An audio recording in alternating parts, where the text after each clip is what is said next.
மாலை தூபம். இது மாலை தூபபீடத்தின் இறையியல் முக்கியத்துவத்தை மிக விரைவாக உங்களுக்கு வழங்கும் சுருக்கமான பார்வை.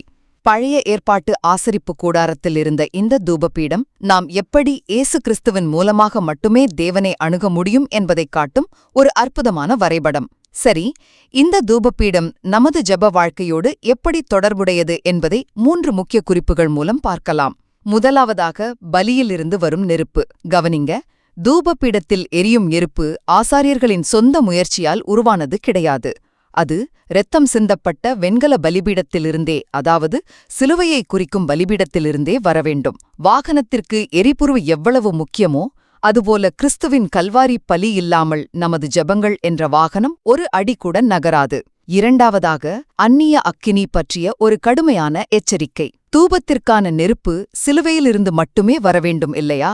அதனால் பழைய ஏற்பாட்டில் நாதாப், அபியூ என்ற ஆசாரியர்கள் தவறான நெருப்பை கொண்டு வந்து சுட்டெரிக்கப்பட்ட நிகழ்வு நமக்கு மிகப்பெரிய எச்சரிக்கையாகும்.